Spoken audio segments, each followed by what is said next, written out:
Une sphère. Bon. Si, Bah tiens, attends, il paraît ça si vous le dites, Juste, si vous le dites, attends, si Fares, vous le Mais dites, non, attends, moi, attends, je- Toussaint, j'ai une vraie question. attends, j'aimerais juste un détail. je suis désolé Toussaint, là il y a un invité de grande marque. Ah oui, vas-y. Mais il va pas parler. À chaque fois, il ment, il parle pas. Fares, tu as tes écouteurs? Non, alors vous m'entendez ou pas? Allô? On Oui. t'entend, Évidemment. Bah oui, vous êtes vraiment, vous croyez quoi? Et bienvenue 1000 fois. Comme on dit sphérique, et étymologiquement, le mot même sphère vient d'où? Parce que Ouais, alors, Il a glissé. excuse-nous tout ça. Alors, on a la chance d'accueillir Fares, ex-musulman, qui est un apologète, on va dire, de l'apostasie vis-à-vis de l'islam. Donc, tu viens de rejoindre. On est bien sûr que tout le monde t'entend. T'as pas de problème de micro? Allô, vous m'entendez, c'est bon? Ouais, on t'entend. Parfait. Bah, vas-y, écoute, on te laisse la parole. Tu peux t'introduire. Vous voulez que je parle de quoi? Et est-ce que tu peux nous expliquer ton cheminement jusqu'à l'apostasie? Bah, précisément du sujet qui est mentionné, alors des différents sujets qui sont mentionnés dans le titre du Space. Alors les apostats sont concernés, et du coup, la question qui serait plutôt simple à poser, c'est quelles sont tes allégations vis-à-vis de l'islam? Mes allégations vis-à-vis de l'islam. Alors du coup, mes allégations vis-à-vis de l'islam, bah, c'est le traitement vis-à-vis de la femme, surtout, moi que je reproche. Moi, c'est le plus gros reproche que j'ai à faire vis-à-vis de l'islam, c'est vraiment le traitement lié à la femme. Et voilà, en gros, moi, c'est vraiment l'énorme reproche que j'ai à faire. Ouais, c'est le traitement des femmes, en gros. C'est ça. Ouais. C'est moral, Attends, en gros. C'est un j'ai argument moral, c'est ça? juste une question. Fares, t'as été musulman jusqu'à quelle année? 2000. Attends. 2008. T'as oublié la Fatiha? La Fatiha, je me souviens juste du début, en fait. Vas-y. Attends, c'était quoi déjà? J'essaie de me souvenir, désolé. La hawla wa la quwwata illa billah. Attends, je crois que c'était. Attendez, je crois que c'était. Attends, c'est dur la Fatiha. Non, c'est dur. La Bismillah. Attendez, c'était Bismillah ar-Rahman ar-Rahim. Alhamdulillah Rabbil Alamin, je crois. Après, c'était Ar-Rahman ar-Rahim, Malik Yawmiddin, et après, je me souviens plus après. Ok, ça va. Bon, on va répondre. Bon, on rentre dans le vif du sujet. Vas-y, on rentre. Ouais. Bon, allez. Bon. Qui commence? Je peux commencer. Attends, juste on va le faire parler encore un peu. Donc c'est un argument moral, on est d'accord. Hein. C'est-à-dire, toi, concrètement, l'islam est faux parce que il ordonne le mal. J'ai pas dit ça. Moi, j'ai pas dit ça. J'ai dit que pour moi, l'islam est faux parce qu'il traite mal un autre être humain, notre classe humaine. En fait. Traiter mal un autre être humain, c'est précisément faire le mal, non? Ben oui, c'est faire le mal. D'accord. Et du coup, Fares, est-ce que tu peux, je vais te laisser l'occasion de donner vraiment tes arguments en détail, est-ce que tu peux nous expliquer pourquoi une révélation qui indiquerait une différence de traitement entre les hommes et les femmes serait nécessairement fausse? Est-ce que tu as une implication par rapport à ça à expliquer? Mais déjà, ce qui est une révélation.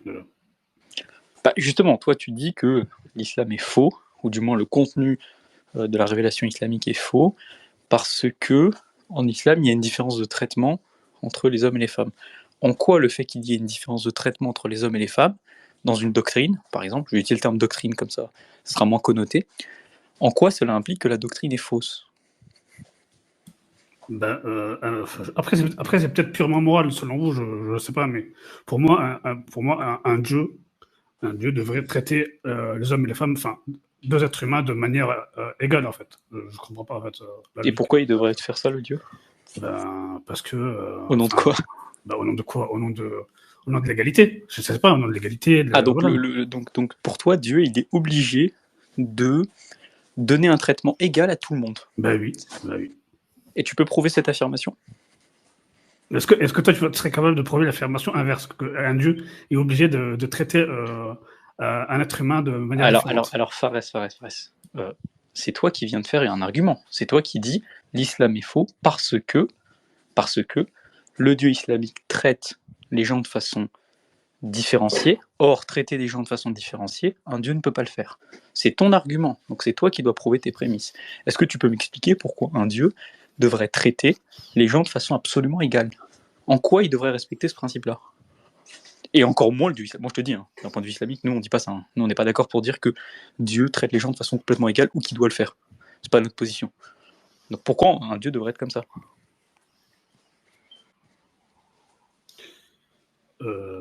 En vrai de vrai, en vrai de vrai, moi, je suis pas venu ici pour discuter d'arguments moraux, d'arguments de trucs. Moi, Non, on est là pour discuter de tes objections. Donc, est-ce que tu peux répondre à la question? ben, je peux pas répondre à la question, en fait. Je peux pas. Ah, je peux pas D'accord. répondre. Alors, est-ce que du coup, tu as vraiment des objections contre l'islam ou pas du tout? Ben oui, ben ça, c'est ce que j'ai dit. Mais je viens de te la contredire. Est-ce que tu peux du coup prouver ce que je viens de te demander? Mais t'as rien contredit du tout, là, parce que si je te pose la question inverse, t'es pas capable de répondre non plus, en fait. Mais attends, mais c'est pas lui qui affirme, c'est toi. Regarde. Je t'ai demandé de faire une preuve de ton propos. C'est-à-dire, toi, je te pose la question, prouve-moi que l'islam est faux. Toi, tu me dis, voilà, le traitement des femmes. Je te demande en quoi le traitement des femmes, ça implique que l'islam est faux. Tu me dis, parce que Dieu doit forcément traiter les gens de façon égale. Je te demande pourquoi Dieu doit forcément traiter les gens de façon égale. Je te demande de le prouver. Tu me dis que tu peux pas. Ça veut dire que ta position, ça doit être normalement, je peux pas prouver cette chose-là, donc, vraisemblablement, mon objection n'est pas valide. Parce que si ton objection, tu peux pas prouver les prémices, elle est juste pas valide, ton objection, c'est tout. C'est pas tout. Enfin, toi, tu fais un argument, et puis, quand moi je conteste une de tes prémices, tu dis ouais, mais toi, tu peux pas prouver le contraire. Mais c'est pas moi qui fais un argument. Moi, j'ai rien dit. Moi, je suis là, je suis musulman, j'ai rien dit de plus. Je t'ai demandé, toi, t'as une objection, tu nous cites ton objection, t'es pas capable de la tenir jusqu'au bout. Donc, tu dois dire, si t'es honnête intellectuellement, tu dois dire voilà, mon objection, elle marche pas, je vais la retravailler, et peut-être qu'elle marchera un autre jour. Mais là, ton objection, elle marche pas, hein, parce que tout dépend du fait que, en fait, c'est une erreur régulière. Hein. Je pense que c'est pas trop de ta faute, mais c'est une erreur que les gens ont tendance à considérer que le seul modèle de Dieu possible, c'est le modèle de Dieu chrétien, qui doit être absolument bon au sens chrétien du terme, et qui doit forcément faire une égalité parfaite. Ça, c'est des gens qui pensent ça, mais c'est pas du tout le seul modèle de Dieu possible. Et d'ailleurs, indépendamment de l'islam, t'as des modèles de Dieu qui sont pas bons, en fait. Par exemple, le modèle de Dieu de Voltaire, par exemple. Donc, je veux dire, c'est des affirmations que tu dois prouver. Donc, est-ce que tu as une autre objection qui marche cette fois-ci?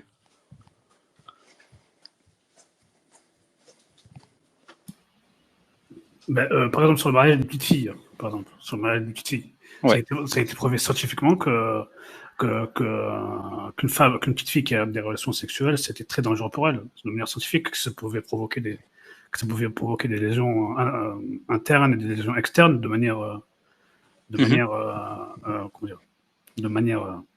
Donc c'est un argument. Attends, regarde. Juste un Oui. truc. Ouais. Donc t'es d'accord que c'est pas bien de consommer le mariage avec les petites filles À 9 ans. Et de si blesser elles les n'ont pas la capacité, c'est ça? Oui, elles n'ont pas la capacité physique de le faire. Oui, voilà. D'accord. Et c'est quoi le critère islamique pour la consommation du mariage? La puberté. Non, c'est la capacité physique. Non, c'est la capacité. Ce n'est pas le mot. De manière consensuelle, ça le pire. Et c'est un consensus des 4 écoles de droit sunnites. Mais Fares, mais toi, je m'étonne que tu poses ce genre de questions. Est-ce que tu condamnes le rapport sexuel avec une fille prépubère de 13 ans et un homme à corpulence adulte de 17 ans? Tu condamnes ou tu condamnes pas? Évidemment que je condamne. Donc, tu condamnes la loi française? Non, la loi française, elle condamne ça aussi. Non. Si. Non, c'est autorisé. Non, attends. Non, à 13 ans, non. Si. Non. À Si. 13 ans, non. Si. Non, attends. Non, c'est pas que c'est condamné à 13 ans. En fait, non, regarde. Attends, il y a entre deux mineurs, Fares. Non, attends, laisse-moi finir. Laisse-le finir, vas-y, t'inquiète. Attends, je fais mon type de base. Il y a quelque chose qui s'appelle la majorité sexuelle. La majorité sexuelle, c'est 15 ans et 3 mois. Donc, si un homme de 47 ans couche avec une mineure de 13 ans, non, il est condamné. Non, mais qui a parlé de majeur? Regarde, la majorité sexuelle, c'est à 15 ans et 3 mois quand tu vas avoir des rapports sexuels avec un majeur. Mais pour un rapport sexuel entre deux mineurs, c'est à partir de 13 ans. Oui. D'accord. Est-ce que tu cautionnes le rapport sexuel entre une fille à corpulence, une fille prépubère de 13 ans et un homme à corpulence adulte de 17 ans? Tu condamnes ou pas? Non, vu que c'est deux mineurs. Donc ici, le critère que tu as posé, c'est-à-dire la sécurité... Laissez-moi lui poser une question. Ce qui est préjudiciable dans la consommation des rapports sexuels d'un point de vue scientifique, c'est bien le fait qu'il y a un corps qui est blessé. Là, tu as cité une étude scientifique, comme quoi il y a des répercussions, et c'est des répercussions physiques. Oui. On est d'accord. Ok. Comment concrètement, c'est quoi le mécanisme de la liaison physique lors d'un rapport sexuel avec deux personnes d'âge très différents? C'est quoi le mécanisme? Le mécanisme, c'est-à-dire Fais plus simple. Comment concrètement, lors d'un rapport sexuel, on peut blesser quelqu'un? Là, tu as cité un contexte. C'est comment, mécaniquement? Le corps d'une petite fille, il sera trop, Oui, exactement. il sera trop petit pour encaisser, en fait. C'est ça, exactement. Or, il vient précisément de te citer un cas qui est admis par la loi française, où deux corps qui ne sont pas compatibles parce qu'un peut blesser l'autre, de par la différence de corpulence, peuvent avoir des rapports sexuels. Oui, mais attendez. Donc si tu utilises, laisse-moi finir s'il te plaît, si tu utilises un argument scientifique pour justifier du fait des conséquences négatives de cette consommation et de cet acte-là, tu dois étendre ton jugement vers tous les cas similaires. Parce que sinon, ça serait, si tu veux, un biais de sélection. Et là, tu serais plus dans un argument scientifique, tu serais uniquement dans une polémique vraiment subjective et arbitraire. Tu comprends ou pas? Oui, non, là, je suis d'accord. Pour le coup, là, je suis d'accord. Mais oui, la loi française, c'est vrai que par rapport à ça, oui, on peut dire que c'est pas parfait, la loi française, mais par contre, oui, si la loi française n'est pas parfaite à ce moment-là, ça veut dire que... Alors, comment tu as amélioré personnellement la loi française? Mais Fares, attendez, tu ne condamnes pas Fares. Attendez, je veux juste finir. Oui, comment toi, tu as amélioré la loi française? Attends, juste je veux finir ce que j'ai dit avant. Si la loi française n'est pas parfaite à ce niveau-là, ça veut dire que la loi islamique n'a plus. Alors, je te pose une question. Comment toi, tu améliorerais la loi française à ce niveau pour ne plus qu'elle permette des rapports sexuels qui causent des conséquences négatives sur le corps et l'esprit de personnes? Comment tu améliorerais? Quels critères tu utiliserais que les Français et du coup que les musulmans n'ont pas utilisé, vu que tu considères que les deux sont imparfaits? Le critère physique. Le critère physique, c'est précisément le critère musulman. Le critère de corpulence.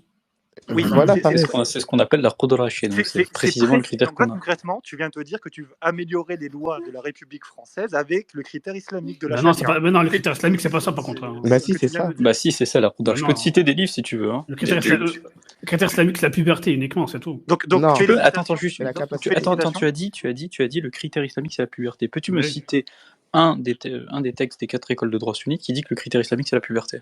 Mais c'est dans le Coran, c'est pas dans le truc. Ah non, c'est dans le Coran. Tu peux me citer où? C'est quoi le mot pour dire puberté en arabe, s'il te plaît? Dans le Coran? Attendez, il faut que je cherche par contre. Oui, tu vas chercher, je t'assure. Honnêtement, je te dis, ça sert à rien de s'embourber dans ça. Le critère, il est connu dans les 4 écoles de droit sunnite, c'est la qudra, c'est la capacité. Ça n'a jamais été la puberté. Juste, Fares, c'est très intéressant que tu es un apostat militant et que tu défends l'islamisme vis-à-vis des lois de la République. Parce que concrètement, tu veux améliorer sur les rapports sexuels des mineurs cette loi-là en prenant en compte la loi de la charia, en fait. Donc, tu es une imposture vis-à-vis de ton audience apostat. Tu es au courant. J'espère que vous avez tous entendu ce qu'il a dit. Bah, il a dit beaucoup de choses. Dans un premier temps, il a dit qu'il condamnait pas. Après, il a vu le problème, il a condamné. Et pour pallier à cette chose-là, il s'est inspiré des lois islamiques. Mais non, la loi islamique, c'est la puberté encore une fois. C'est pas ça. Tu peux me citer la référence. Cite-nous la référence, vas-y. La référence qui dit que la loi islamique, c'est la puberté. Dis-nous où. Tu as dit le Coran. Quel verset?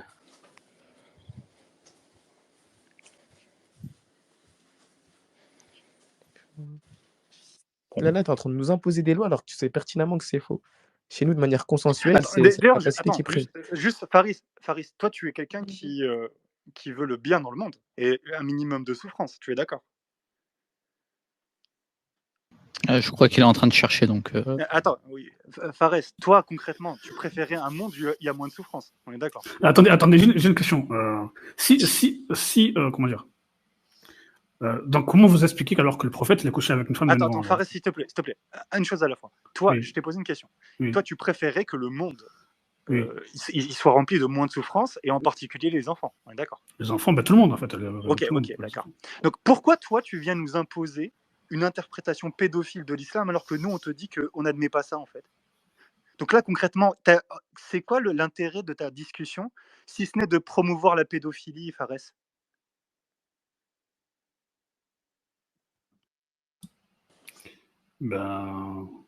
Je sais pas, vous me dites un truc, moi, que je sais. Mais comme ça, tu sais pas. Je t'ai posé une question. C'est quoi nous, on te dit, on n'accepte pas ça, on te dit que notre religion, c'est pas ça. Toi, tu nous dis, non, votre religion, c'est la pédophilie. En même temps, vous êtes... Donc, il y a une chance, quelque part, tu es en train de promouvoir la pédophilie dans un auditoire musulman. Si un musulman, il t'écoute, il te dit il te croit, il te dit qu'en fait, non, c'est la pédophilie, c'est dans l'islam.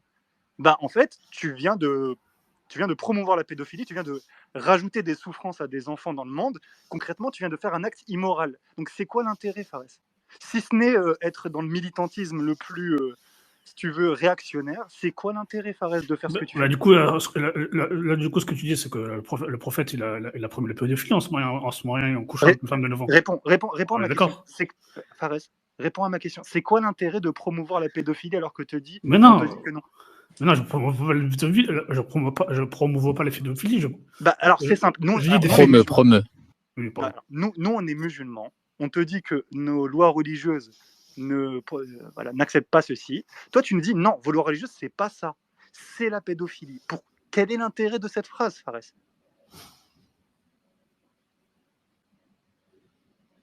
D'accord. Juste une question alors. Non, mais du coup, tu devrais être, je sais pas, toi, d'un point de vue moral, tu devrais être content que des musulmans n'admettent pas la pédophilie dans leur Mais loi. du coup, vous n'admettez pas ce qu'il a fait le prophète alors? Est-ce que tu peux nous citer, est-ce que tu peux nous prouver que Aïcha n'avait pas la qudra de consommer le mariage? Aïcha avait 9 ans déjà. D'accord. Est-ce que tu peux nous montrer l'implication entre avoir 9 ans et ne pas avoir la qudra d'accepter une consommation de mariage? Attends. Fares, toi-même, tu viens de dire, toi-même, tu as sous-entendu de manière implicite que l'âge, c'était pas un indicateur suffisant. Et là, tu es en train d'invoquer l'âge en ta faveur. Mais le prophète, il avait 54 ans. Il y a quand même une large différence entre... Attends. Il y a quand même une différence entre quelqu'un qui a 13 ans et 17 ans et une différence entre 9 ans et 54 ans. Regarde. Différence, Non, ok, très bien. Toi, tu viens de dire quoi? Toi, tout à l'heure, tu as dit que tu condamnais pas le rapport sexuel entre un adulte biologique et une enfant biologique. Ça, tu l'as dit. Nous, on te dit quoi? Nous, on te dit que le critère pour accepter un rapport sexuel entre deux personnes, c'est la capacité, ça va être la maturation physique. Un critère que toi, tu n'admets pas. Donc, c'est super culotté de nous reprocher une chose que pour trouver... Ce faisant... Vas-y, Séphira, vas-y. Juste un truc. Ce faisant, il promeut une interprétation pédophile de l'islam qu'il veut imposer à nous. Oui, du coup, comment tu expliques que le prophète, il a couché avec une fille de 9 ans alors? Non, mais attends. On va se poser 2 secondes. Nous, on te dit, tu connais le sunnisme? Est-ce que tu connais le sunnisme? Bah oui, je connais le sunnisme. Ok, tu connais des écoles de jurisprudence? Oui. Ok, d'accord. Tu comprends comment ça fonctionne, que un musulman lambda ne peut pas s'improviser juriste et décréter des lois religieuses. Ça, tu le sais. Même toi, par exemple, tu l'accepterais pas, par exemple, dans la loi française, qu'un mec, il prendrait le code civil, le code pénal, et il te condamnerait comme ça. Tu n'accepterais pas pour toi. Donc, non. Oui. Donc, ce qu'on te dit simplement, c'est que nous, on est des gens tout à fait banals, et au final, on s'en réfère aux avis juridiques des écoles de jurisprudence sunnite qui te disent que c'est la capacité. Or, ton argument scientifique présuppose que la personne n'a pas la capacité. Et c'est précisément parce qu'elle n'a pas la capacité qu'elle souffre. Donc concrètement, Fares, je suis désolé, à quoi bon soutenir cet argument, sachant que, je t'ai dit, tes prémices ne sont pas respectées, et que deuxièmement, il n'y a même pas un intérêt moral à ce que tu promeuves ceci, en fait, parce que tu es en train, concrètement, d'imposer une vision qui ferait augmenter la souffrance dans le monde, et surtout vis-à-vis de la communauté musulmane, et qui, en plus de ça, concrètement, vise à déshumaniser les musulmans. Tu es en train de le faire à des fins purement émotionnelles et subjectives. Je ne sais pas si tu t'en rends compte. Mais non, attendez. Déjà, est-ce qu'on est tous d'accord ici que vous considérez que le prophète, c'est le meilleur des hommes? On est d'accord, oui ou non? Oui. D'accord. Donc, le meilleur des hommes, il a couché avec une fille de 9 ans. On est d'accord? C'était pas une fille, c'était pas une petite fille. Elle avait 9 ans, pardon. Et alors? Ok, allons-y donc. Elle avait 9 ans. Donc, ok, attends. c'est de la pédophilie, on est d'accord. Comment tu sais qu'elle avait 9 ans? C'est marqué, c'est Aïcha qui l'a dit. C'est dans les hadiths. Est-ce que dans la même tradition que tu utilises, on te dit que Aïcha, elle est en capacité d'accueillir ce genre de rapport-là, à cet âge-là? Mais même, attends, quoi? Mais non, mais elle n'est pas en capacité. Elle n'est pas en capacité, elle a 9 ans. Comment tu sais qu'elle n'est pas en capacité? Est-ce qu'il y a un texte qui te montre qu'elle a 9 ans? Allô, elle a 9 ans en fait. Arrête de parler d'âge, tu as admis que l'âge n'était pas un indicateur. Mais si, c'est un indicateur, évidemment que si. À ce moment-là, si. 54 ans, 9 ans, si, c'est un indicateur. Là, vas-y, prouve-le. Comme ça, prouve-le. Attendez, regarde. Attendez, tu as ramené des études. Attends, une étude scientifique, ça se base sur quoi, dis-moi? Sur des faits empiriques. D'accord, ok, des faits empiriques. Les faits empiriques, par définition, c'est quelque chose qu'on peut expérimenter, t'es d'accord? Ben oui. Ok. Est-ce que toi, tu as expérimenté la capacité physique de Aïcha pour pouvoir faire une affirmation scientifique qu'elle n'était pas capable? Tu étais son médecin, tu as une machine à remonter dans le temps? Ben non, mais il y a déjà eu des preuves. Ah, Attendez, attends. Il y a déjà eu des preuves. Je vais te poser une question. Attends, juste de finir ce que je dis. Tu connais un peu la médecine. Juste, tu connais un peu la médecine. Oui, je connais la médecine, mais il y a déjà eu des Si je preuves. te dis, attends, si Oui, je te il est dis, médecin. ouais, non, ok. Est-ce qu'il y a des études scientifiques qui pourraient me prouver, par exemple, que 40% des Français en lancée de sang étaient atteints de syphilis, par exemple? C'est quoi le rapport Est-ce que tu penses que c'est possible? C'est quoi le rapport? Tu verras le rapport tout de suite. Est-ce que tu penses que c'est possible? Est-ce que tu penses qu'une étude scientifique empirique peut m'apporter cette information que 40% des Français étaient atteints de syphilis? Ben non. Merci, t'as répondu. Mais non, mais attends, mais c'est quoi le rapport avec Aïcha à 9 ans, du coup? Je comprends pas. Donc toi, concrètement, je répète, pour Oui. pouvoir statuer du statut bien précis de Dame Aïcha radiallahu anha, Oui. tu dois remonter dans le temps, ce que tu conçois, tu n'as pas fait. Et deuxièmement parlant, tu peux utiliser un argument ad hoc scientifique, et je t'ai expliqué que faire une affirmation scientifique sur la santé, ou bien sûr, entre guillemets, le statut bien particulier d'une population, c'est pas possible de manière empirique, ou du moins pas aussi probable que toi tu puisses le penser. Attends, je vais rentrer dans ta question 2 secondes, Fares. Attends, je peux dire quelque chose? Vas-y. Tu parlais d'une catégorie de population. D'accord. On va rentrer dans la catégorie de population. On est d'accord que le prophète Mohammed, Aïcha, c'était un peuple du désert. On est d'accord? Oui. On peut dire aussi que le peuple du désert n'était pas très, comment dire, niveau nourriture n'était pas très gâté, quoi. C'est-à-dire ils mangeaient pas à leur faim, c'est ça que je veux dire, en gros. Ouais, d'accord, ok, vas-y, je vois où tu veux en venir, vas-y. Et du coup, ça a été aussi prouvé scientifiquement que quand quelqu'un ne mange pas, quand une femme ne mange pas à sa faim, elle a ses règles, oui, en fait, plus tardivement. Voilà, plus tardivement. Alors, c'est très simple. Voilà. Premièrement, un facteur n'est pas forcément, si tu veux, il ne donne pas forcément cause en médecine. Par exemple, tu peux fumer, et on sait qu'il y a des risques qui t'augmentent des pathologies, et c'est bien documenté, et pourtant ne jamais avoir de cancer du poumon ou de l'œsophage. Donc tu le conçois qu'il n'y a pas forcément un rapport de déterminisme absolu entre une cause et un effet. Deuxièmement parlant, la charge de la preuve revient à toi, de prouver qu'elle ne mangeait pas à sa faim, sachant que a fortiori, il y a des hadiths qui parlent où elle mange, ou au contraire, on la nourrit bien avant de se marier. Donc, je ne sais pas d'où tu sors ça. Troisièmement parlant, je répète, mon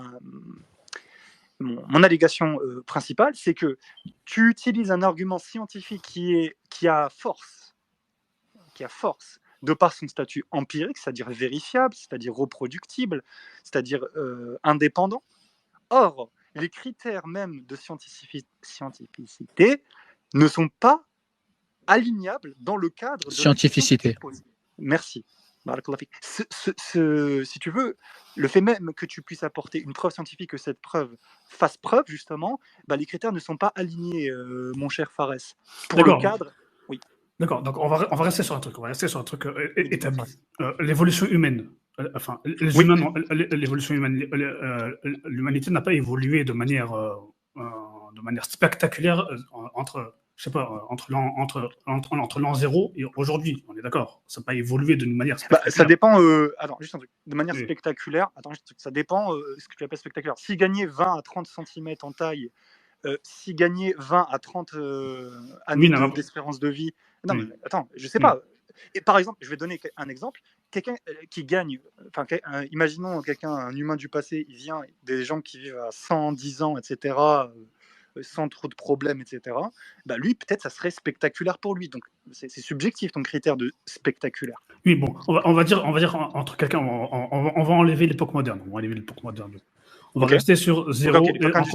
On va enlever dès que l'humain a pu évoluer jusqu'à qu'il lui-même puisse évoluer. On va mettre de 0 à 1500, on va dire. Ok. Entre 0 et 1700, l'être humain n'a pas évolué. On est d'accord là-dessus. Donc, Comment ça, il n'a pas évolué? enfin, il n'a pas évolué de manière physique, il n'a pas évolué de manière intellectuelle. Enfin, Alors, de manière physique, c'est faux, parce que par exemple, on a une évolution des tailles, on a une évolution de la taille des ménarches, on a une évolution des maladies, des fréquences des maladies. Ça, oui, mais dans la globalité, je veux dire, dans la globalité humaine, ça n'a pas évolué de mais il y a manière... une évolution. Oui. Tu dis, elle n'est pas spectaculaire, c'est subjectif. En tout cas, il y a une évolution. Par exemple, je vais te donner un exemple. Entre, par exemple, la période romaine, donc l'Antiquité ou l'Antiquité tardive, et la période,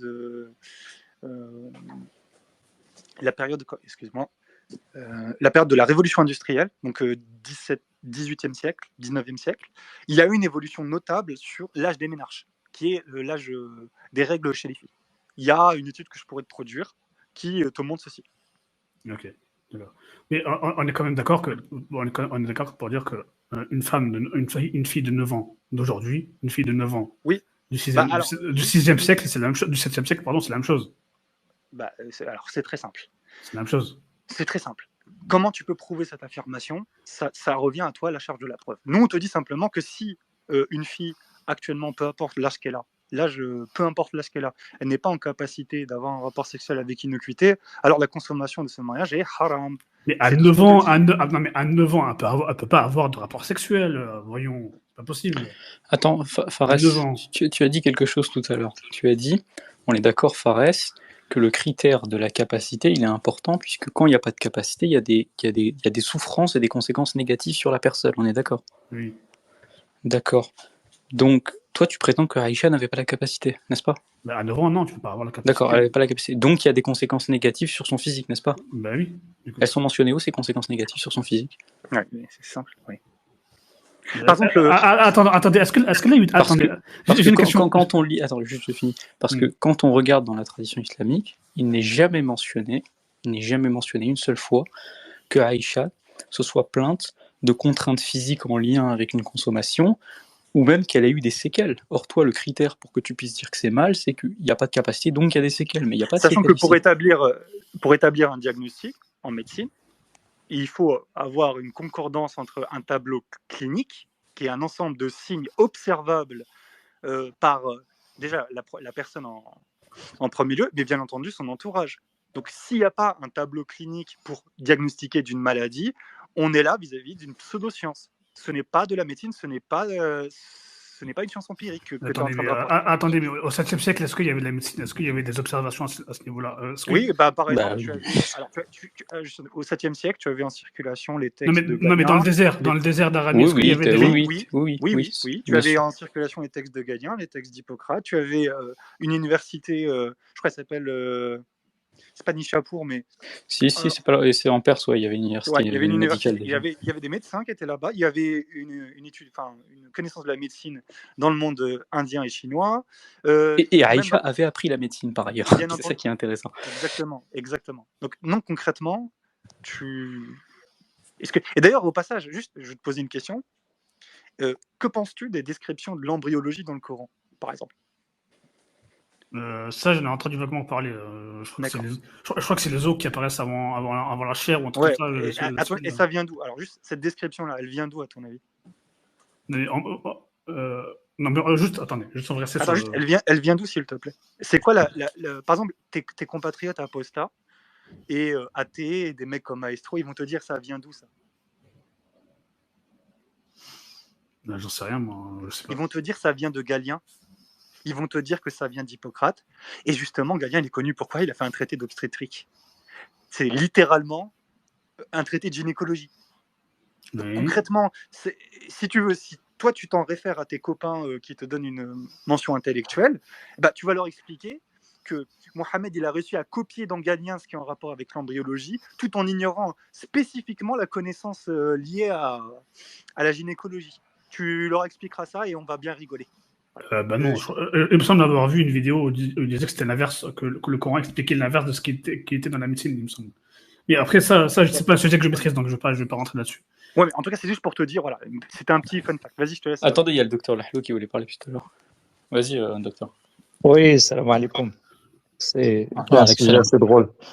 En tout cas, je trouve que vous avez passé pas mal de temps. Vous avez été très gentil. C'est sympa. Ça, c'est vrai, oui. Karamul Islam, je pense. C'est la bienveillance de l'autre musulman. Moi, j'aurais juste 3 questions à poser à Fares, s'il le permet. S'il n'est pas trop. Oui, vas-y.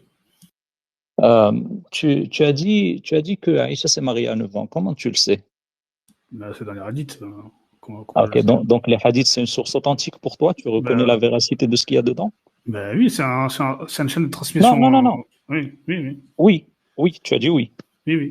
Ok, on a des dizaines de hadiths qui prouvent que le prophète sallallahu alayhi wa sallam est effectivement prophète et qu'il a apporté des miracles et qu'on est tenu de lui obéir. Donc c'est aussi authentique pour toi. Ok, donc si c'est pas authentique pour toi, tu es en contradiction là, tu comprends? Non? Oui? Allô, la Terre? Non, mais attends, comment ça? J'ai pas compris. Je la refais au ralenti. Ouais. Tu as dit que Aïcha s'est mariée à 9 ans. Oui. Donc tu le sais via comment? Via les hadiths, ok? Via les hadiths, oui. Donc via les hadiths, pour toi, est une source historiographique qui est crédible. Oui. Très bien. Donc si c'est une source historiographique qui est crédible et que dans ces mêmes hadiths, on a une dizaine de miracles du prophète sallallahu alayhi wa sallam, ou plus, beaucoup plus qu'une dizaine, on a des dizaines de miracles du prophète sallallahu alayhi wa sallam qui montrent que effectivement il a apporté des choses surnaturelles qui prouvent le miracle de son message et l'aspect miraculeux du Coran. Donc c'est aussi authentique. Non, parce que moi je parle. Non. Très bien. Ok. Donc avant c'était oui, maintenant c'est oui et non. Très bien, il n'y a pas de problème. Tu as le droit de changer d'avis pendant le débat. Attends. Attends. Je termine. Oui. Qu'est-ce qui fait que ce hadith de Aïcha te plaît beaucoup, celui de 9 ans, et les hadiths qui sont aussi dans les textes authentiques des miracles du prophète ne te plaisent pas? Est-ce que tu peux m'expliquer scientifiquement? Parce que les miracles du prophète, ça a été prouvé que ça a été faux en fait, c'est tout. Ça a été prouvé scientifiquement que c'est faux, en fait. T'es pas sérieux, là? Si. Ok, attends, je le refais avec un peu plus de ralenti. Oui. Je t'ai dit comment tu sais que Aïcha s'est mariée à 9 ans. Tu as dit par les hadiths. Donc, historiographiquement parlant, les hadiths sont une source historiographiquement parlant crédible. Oui. Ok, donc ça, c'est ta première proposition. Oui. Après, je te dis, dans ces mêmes hadiths, avec les mêmes règles, avec les mêmes bases, on sait que le prophète sallallahu alayhi wa sallam, on a des dizaines de hadiths, pas un seul hadith comme celui de Aïcha, mais des dizaines de hadiths qui prouvent qu'il est envoyé de Dieu. Oui. Et donc là, tu me dis que ces dizaines de hadiths-là, par contre, ils ne te plaisent pas beaucoup. Non, c'est pas qu'ils me plaisent pas. Non, attends, c'est pas qu'ils me plaisent pas, c'est qu'en fait, ça a été prouvé scientifiquement que c'est faux. C'est quoi prouvé scientifiquement? Vas-y. Attends. Et le moment où c'est marqué qu'Aïcha avait 9 ans, ça c'est une autobiographie de la vie du prophète, on est d'accord. Et en fait, on peut faire. Attends. Juste un truc. Ouais. On peut faire une différence entre une autobiographie d'un côté et les miracles scientifiques de l'autre qui sont faux. On peut faire une différence. Qui a parlé du miracle scientifique là? Non, du miracle du Coran, pardon. Les miracles du Coran. Qui a parlé du miracle du Coran? C'est toi qui en as parlé là. Non, j'ai parlé des miracles dans les hadiths. Tu m'écoutes pas très bien. Il faut vraiment. C'est pareil.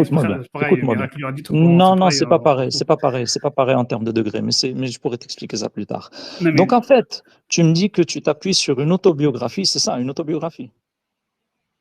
Oui, le hadith c'est une autobiographie. Une biographie ou une autobiographie? C'est une biographie, pardon. Une biographie, c'est qui a fait la biographie? Mais ça, on s'en fout, ça, en fait. On s'en fout de ça, les hadiths. Bravo. Attendez, ok, ça, c'est bon. C'est terminé. Non, c'est terminé. Si tu t'en fous du type de source sur lequel tu t'appuies pour fonder ta foi, ton dogme et tes référentiels qui vont déterminer ta vie ici-bas et dans l'au-delà, moi, je m'en fous pas. C'est Muslim. Les deux plus grands, c'est Muslim et Bukhari. D'accord, quand même. Donc, on s'en fout pas. Oui, ok. Autant pour moi.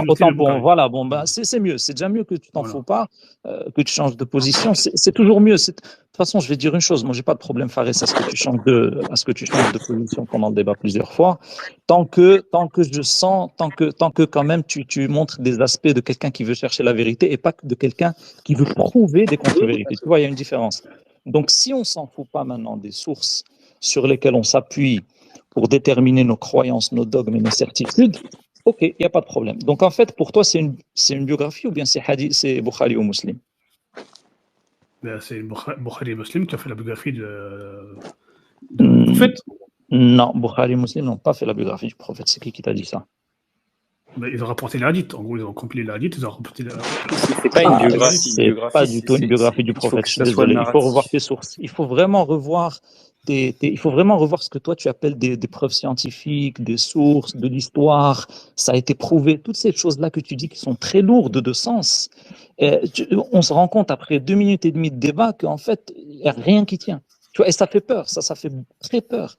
C'est grave de s'appuyer sur des choses, sur des perceptions aussi vagues et flottantes, alors qu'on parle de choses qui peuvent te mettre dans l'enfer éternellement. Tu vois ce que je veux dire? Oui, mais ça, C'est quand même.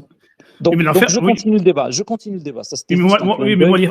moi, l'enfer, j'y crois pas. Donc, de toute façon, ça ne m'impacte pas. Non, mais de toute façon, que tu y crois ou pas, son existence n'est pas liée à ta croyance. D'accord? Donc, ça, c'est un point épistémologique. Passons. Oui. Donc, en fait, du coup, tu as dit que Bukhari et Muslim, c'est des sources qui ont mentionné le mariage de Aïcha à 9 ans. C'est ça? Oui. Ok. Tu l'as lu dans Bukhari ou Muslim ou tu l'as lu dans des sites web qui critiquent Bukhari ou Muslim? Non, les deux. Non. Les deux. Bukhari Muslim, pardon. Bukhari Muslim. Tu as lu dans Bukhari ou Muslim. Tu lis l'arabe. Non, je lis pas l'arabe, c'est la traduction. La traduction. Tu as lu tu peux me dire c'est quel chapitre dans lequel tu l'as lu, ce hadith? Oh, non, alors je peux pas lire, là. Ça fait longtemps. Ok, il n'y a pas de problème. Passons, il n'y a pas de problème. Ok, donc en fait, vu que Bukhari et Muslim, pour toi, c'est une source crédible, on est d'accord? Pourquoi pour vous, c'est pas une source crédible, hein, Bukhari et Muslim? Non, mais là, il n'est pas question de ce que je crois, moi, il est question de ce que toi, tu crois. Ok. Parce que moi, j'ai mes croyances, elles sont claires. Mais toi, apparemment, après 2 minutes 30 de débat, il n'y a rien qui tient. Mais ce que je veux comprendre, et si on essaie d'avoir un débat constructif, c'est que toi, au moins, tu puisses savoir à la fin de ce débat quelles sont les sources sur lesquelles tu t'appuies pour avoir une croyance ferme et crédible, autant si tant est qu'elle existe. Donc en fait, Bukhari et Muslim, c'est des sources reliable, comme on dit en anglais. On peut s'appuyer dessus, n'est-ce pas? Ok, très bien. Alors si je te sors dans Bukhari et Muslim des dizaines de hadiths qui montrent les miracles du prophète et le fait qu'il est envoyé par le créateur de l'univers. Dans Bukhari et Muslim, si je t'en sors des dizaines, pas un, pas deux. Du coup, c'est plus crédible. Non, c'est plus crédible, non. Ah, ok. Donc, en fait, là, ce que j'ai envie de te montrer, Fares, c'est que pendant le débat, tu as posé une règle épistémologique et tu l'as bombardée parce que ça t'arrange pas, parce que ta passion, ton émotion n'est pas à l'aise avec cette règle épistémologique que pourtant tu as posée au début du débat, qui est les hadiths dans Bukhari et Muslim sont une source crédible historiographique. Donc, ce que j'ai envie que tu me dises maintenant fermement, c'est est-ce que Bukhari et Muslim, c'est oui ou non une source historiographique crédible? À certains moments, oui, à certains moments, non. En fait, l'un n'empêche pas l'autre. Donc, du coup, très bien. Donc, maintenant, Bukhari et Muslim, parfois c'est bien quand ça nous plaît, et parfois c'est pas bien quand ça nous plaît. Mais non, attends. Non, c'est pas ça. C'est pas quand ça me plaît ou quand ça me plaît pas. C'est quand c'est probable ou pas, en fait. C'est tout. Quand c'est probable ou pas, quand c'est des miracles scientifiques. Je ne parle pas des miracles scientifiques. Quand c'est des miracles des hadiths qui sont débunkés scientifiquement avec la science actuelle, là, c'est pas crédible, évidemment. Donc il y a des laboratoires qui ont testé les miracles du 7e siècle, c'est ça? Il n'y a pas besoin. Ça se débunk tout seul avec la science actuelle. En fait. Il n'y a pas besoin de. Comment tu débunkes avec Est-ce que tu peux nous citer un exemple? Attends, Razien, je suis sûr, je vais te laisser sur ce point parce que je sais que tu aimes bien. Je sais que tu aimes bien, mais je voulais juste montrer un petit peu à tout le monde. On est combien là? On est à 200, je sais pas combien. Que Fares, durant un petit débat de 2-3 minutes, il a changé de position 4-5 fois et il s'appuie sur des choses qui sont énormément importantes. Et il appuie des croyances énormément importantes sur des choses qui ne tiennent pas debout une seconde. Il ne sait même pas qu'est-ce qui est une source crédible, qu'une source qui n'est pas crédible. Et c'est dommage parce que moi c'est pas j'ai envie de t'humilier, Fares, ou j'ai envie de te montrer t'exposer, pas du tout. Mais tu es un être humain comme n'importe quel être humain et je veux du bien à tous les êtres humains. Et en l'occurrence, là, tu es en train de te. Tatakhabbat en arabe, je ne sais pas comment traduire ça en français. Tatakhabbat.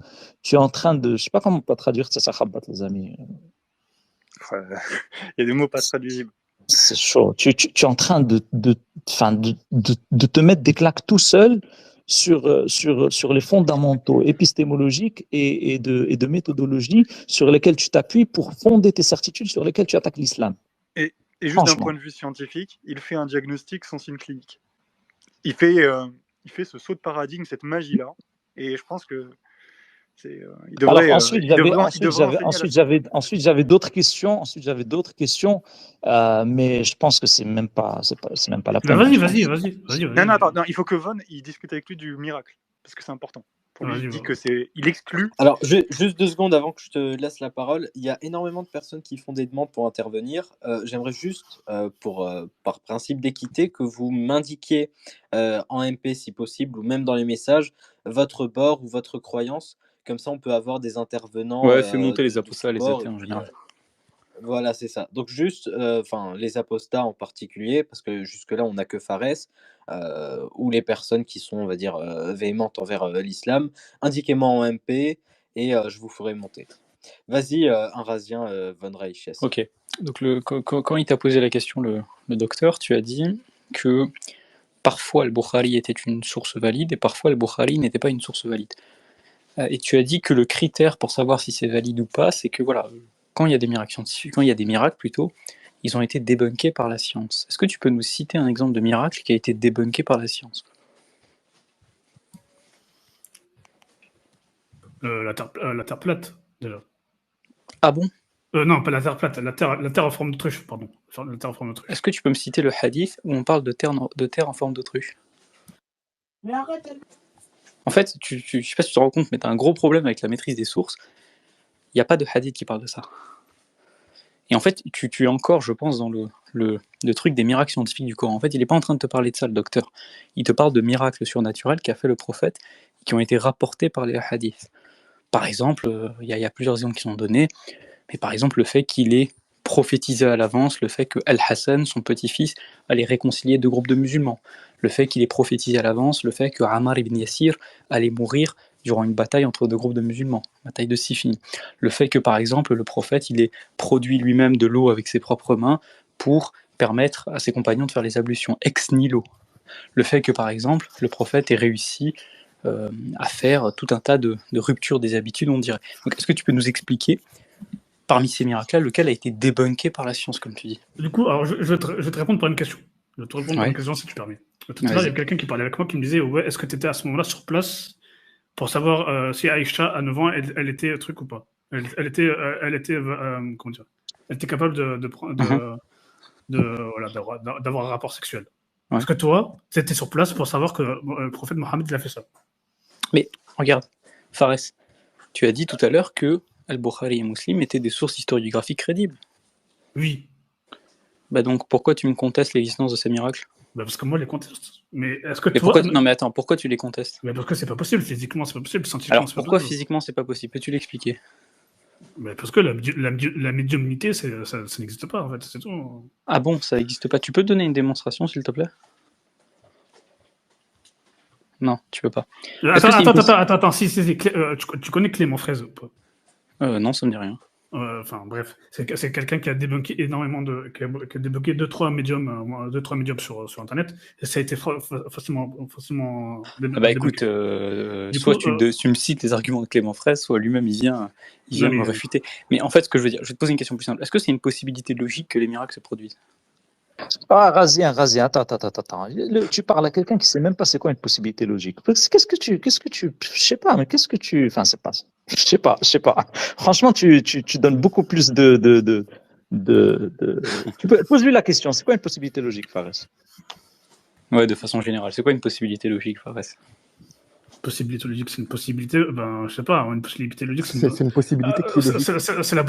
C'est la possibilité que quelque chose puisse se produire. Tu vois, Razien. Franchement, non. Les débats de ce niveau, garde-les pour une certaine classe. Bon, on va descendre le niveau. Bon, pour faire simple, Fares. Pour faire très très simple. Toi, tu as dit que Al-Bukhari et Muslim étaient des sources valides, authentiques. Et tu bases ton affirmation de Aïcha, etc., 9 ans, etc., sur Al-Bukhari et Muslim. Par contre, quand on te cite des cas de miracles, tu veux plus accepter Bukhari et Muslim. Et pourquoi tu veux plus accepter Bukhari et Muslim? Parce que tu dis, voilà, c'est pas possible, la physique l'a contredit, et puis tu as dit Clément Fraisier ou je sais pas quoi, il a dit le contraire. Bon, Clément Fraisier ou je sais pas quoi, il faut que, enfin, je sais qu'il s'appelle pas Fraisier, hein, j'ai dû mélanger, mais cet individu, soit tu nous cites ses arguments, soit tu l'utilises comme argument d'autorité, dans quel cas c'est un sophisme. Pour le cas de la physique, t'as pas été capable de le citer, et pour le cas de la possibilité logique, tu sais pas vraiment c'est quoi. Donc, comment nous, on peut arriver à considérer que ton critère il soit crédible? T'arrives même pas correctement à sélectionner les informations dans Bukhari et Muslim. T'arrives même pas à dire moi je prends cette information, je prends pas cette information, et quand tu dis non, moi je prends cette information parce que la physique le dit, tu peux même pas expliquer en quoi la physique elle écarte cette possibilité, en quoi la logique elle écarte cette possibilité, en quoi Clément Fraisier de je sais pas où écarte cette possibilité. Tu comprends que c'est problématique là, Fares. Après, je pense que t'as pas trop les bases en épistémologie et tout, ce qui peut se comprendre. C'est évident. Franchement, Fares, un conseil de quelqu'un qui te veut du bien. Essaie de trouver un jeune étudiant musulman qui peut t'aider sur 2-3 trucs. Enfin, sois pas trop rapide dans tes prises de position. Et franchement, je pense que les gens ici ils te veulent du bien. C'est pas des gens qui veulent te Attendez, moi je veux juste dire un truc rapidement. Donc Fares, si je comprends bien, tu étais musulman, tu considérais que l'islam était la vérité, que le Coran était une révélation, que le prophète sallallahu alayhi wa sallam était un vrai prophète, et donc tu croyais en l'islam, tu disais la ilaha illallah Muhammad Rasulullah, et puis tu as été confronté peut-être à une dissonance cognitive avec... il y a eu un problème de valeurs, etc. Tu as considéré que l'islam était incompatible avec certaines valeurs. Tout à l'heure, tu as discuté avec les frères. Tu n'as pas réussi à démontrer, à argumenter tes objections. Donc, est-ce qu'on est d'accord sur le fait que, finalement, les raisons de ton apostasie, elles sont invalides? Intellectuellement, ça ne tient pas. On est d'accord ou pas? Intellectuellement, il n'y a rien, une boîte totale. Mais sur les valeurs, c'était justement ma deuxième question sur les valeurs, parce que ça, c'est un gros débat encore. Juste qui répondent. On est d'accord que les raisons de ton apostasie, elles sont invalides. Ben non, c'est pas invalide. Elles sont invalides pour... Attends, elles sont valides pour... Non, parce que tu as dit quoi? Tu as dit, en gros, ton argument tout à l'heure, c'était l'islam est une religion inégalitaire. L'islam ne traite pas l'homme et la femme de la même manière. C'est insupportable, c'est pas normal que Dieu fasse ça. Van Reich t'a demandé pourquoi. Tu n'as pas réussi à argumenter. Ton objection, tu n'as pas réussi à la prouver. Donc, l'implication de ça, c'est que toute ton objection morale, là, toute ton indignation, tout ton pathos, il tombe à l'eau. Moi, j'ai une meilleure question. Ibn Battuta, si tu permets, j'ai une meilleure question. Est-ce que Fares peut nous donner la pire objection qu'il a, qu'il trouve par rapport à l'islam? Il l'a donné tout à l'heure, docteur. Il l'a donné. Il a dit que c'était le traitement qui était accordé aux femmes en islam. Il a dit que c'était l'inégalité que l'islam donnait entre les hommes et les femmes. Il a dit que c'était ça. J'étais pas là. Voilà, il a dit que c'était ça. Et c'est pour ça que moi vous avez débunké tout ça, j'imagine. Sinon, je pense en vrai, je pense qu'il est inutile de poursuivre la conversation avec Fares. Il a donné, en fait, Fares, il a donné 2 arguments, CD. Il a donné un argument moral où il disait que Dieu, il est nécessaire pour Dieu de révéler une religion d'égalité, en gros. Et deuxième argument, c'est scientifiquement, on peut prouver que le mariage de Aïcha, il est néfaste, il blesse les gens, et de ce fait-là, vu que le prophète c'est le meilleur exemple, vous perpétuez un exemple, vous répandez le mal en fait. Bon, de toute façon, sur le mariage de Aïcha, j'étais là, donc c'est tombé à l'eau, mais pour le premier, j'ai pas entendu. Donc comment ça, c'est tombé à l'eau? Comment ça, c'est tombé à l'eau, le mariage d'Aïcha? Vas-y, Elham, descends-le. Attends, il faut revenir sur le truc de la sœur en boîte de nuit et tout. Ça aussi, il faut pas... Ouais, je vais revenir sur ça. Fares, t'as vu tout ton compte. C'est les mêmes arguments moraux que tu es en train de donner. Et là, tu viens de voir si tu es honnête intellectuellement, et je pense que tu l'as vu, que tous tes arguments-là, ils tombent à l'eau parce qu'il n'y a aucun fondement. Il n'y en a aucun qui est valide. Moi, la question que je te pose, tu vas arrêter ou tu vas pas arrêter? Arrêter quoi? Arrêter de faire tes tweets sur l'islam. Pas, pourquoi j'arrêterais? Parce que tu vois que ça marche pas. C'est pour vous que ça marche pas.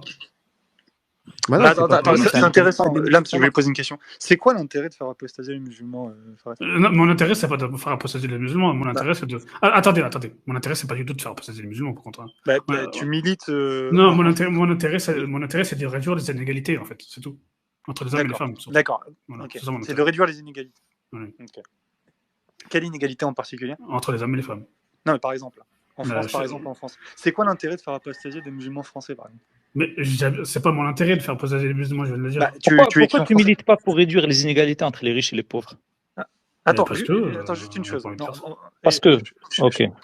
Mais c'est Il a licite. pas envie, C'est il a quoi, dit. juste un truc. C'est quoi les inégalités que des musulmans français qui sont en auditoire, voilà, tu t'exprimes en français, tu parles d'islam, voilà, c'est les musulmans français qui sont en auditoire principal.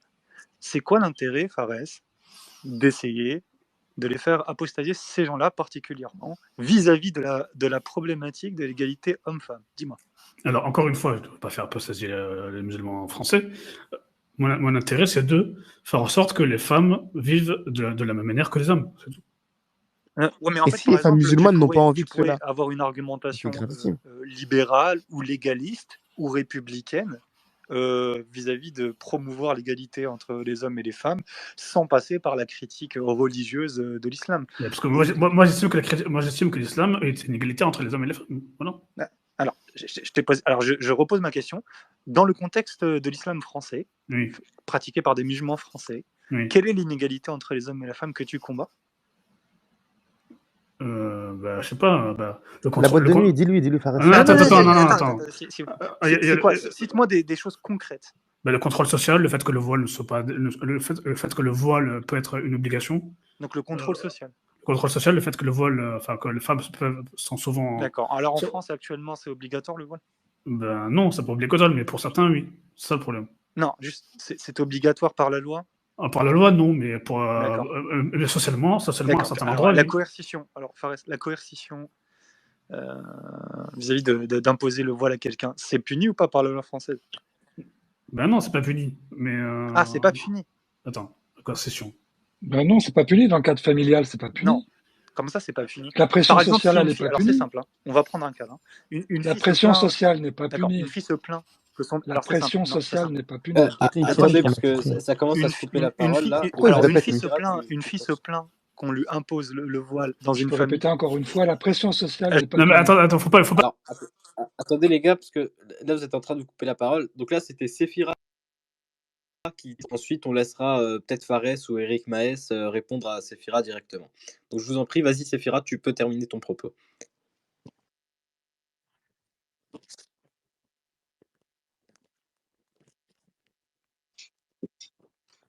Tu nous avais muté.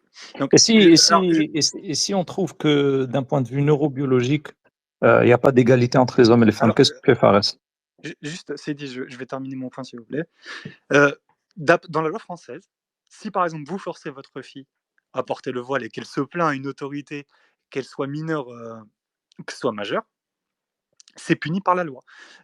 Ça peut être vu comme étant de la maltraitance infantile, si c'est une mineure. Et donc, on peut vous enlever la garde de vos enfants liée à ça, monsieur Maes. Vous devez vous renseigner dessus. C'est un sophisme grossier. C'est un sophisme grossier.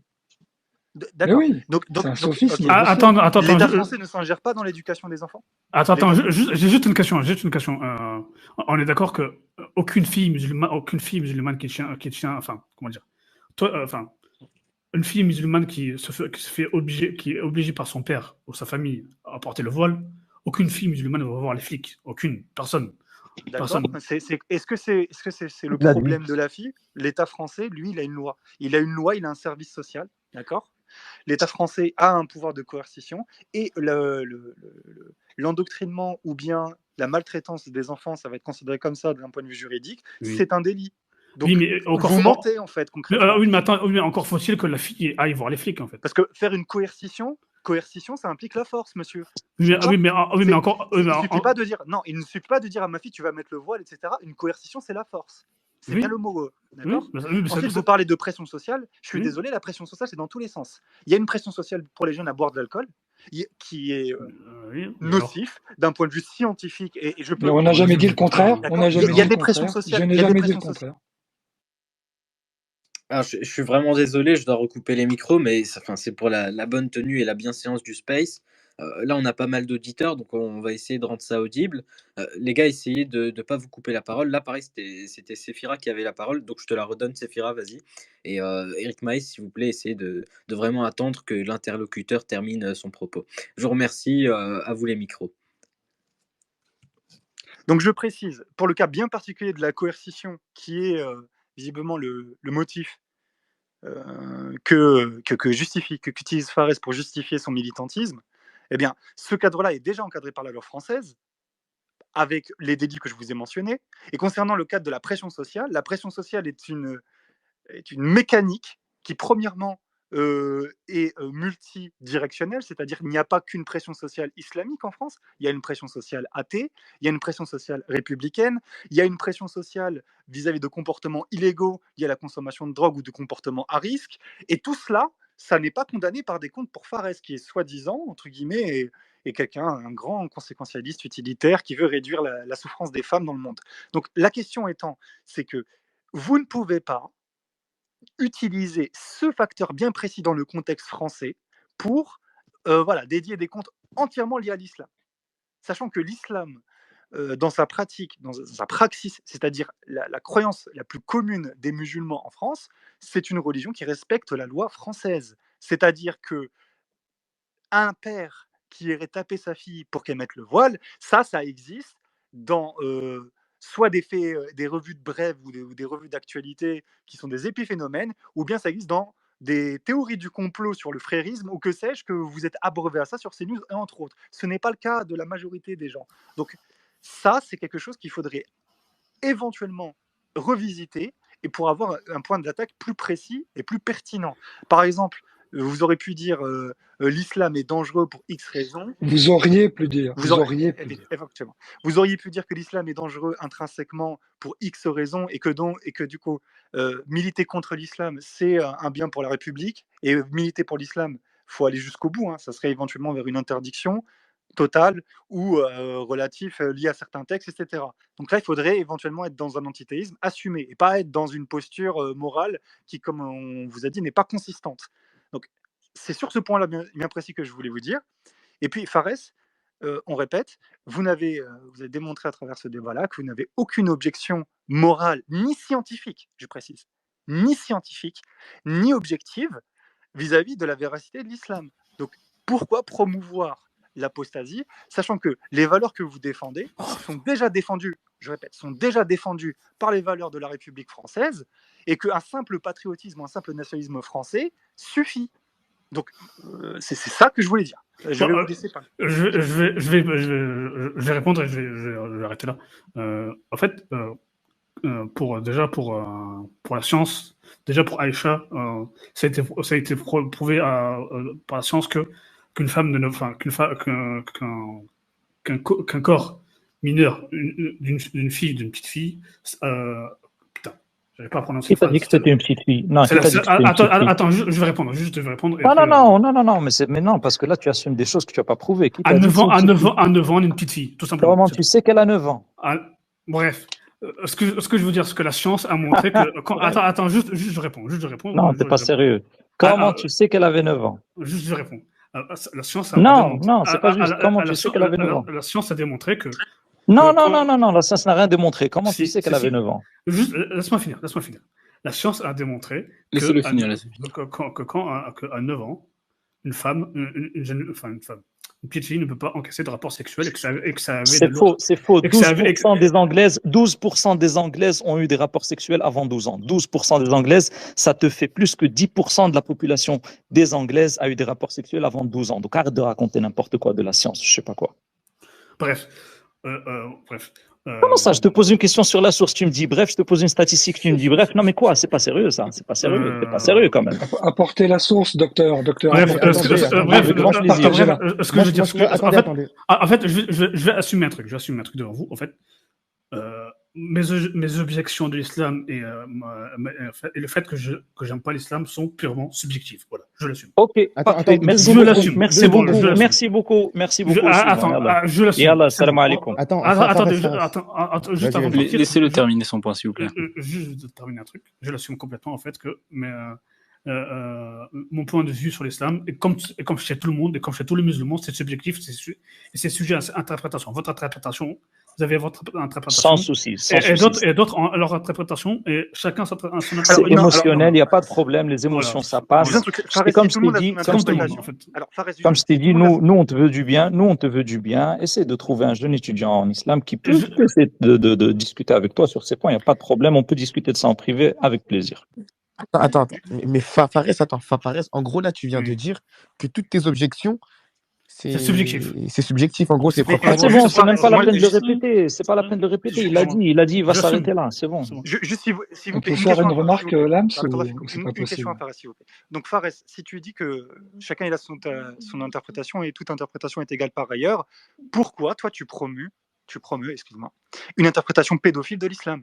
Pourquoi? Parce qu'elle a des cette interprétation pédophile. Tu as dit c'est une interprétation. Tu as dit c'est subjectif, c'est Fira, c'est subjectif. Oui, mais attends. C'est une interprétation. Oui, mais elle a des mauvaises conséquences dans le monde. Il y a encore des gens qui sont. Non, mais alors, si elle a des mauvaises conséquences dans le monde, le but c'est pas de la promouvoir. Mais non, mais je la promouvois pas. Moi, tu la dénonces, en fait. Mais nous, on te dit, là, tu es parlé à des musulmans, on t'a parlé de la puberté, on t'a parlé de la capacité, etc. On est revenu. On t'a dit que concrètement, comment améliorer la loi française dans le cadre, par exemple, d'une incompatibilité des corps vis-à-vis entre mineurs. C'est Fira, franchement, c'est Fira, s'il te plaît. Tu as cité la capacité. C'est Fira, s'il te plaît. Est-ce que je peux te poser une question?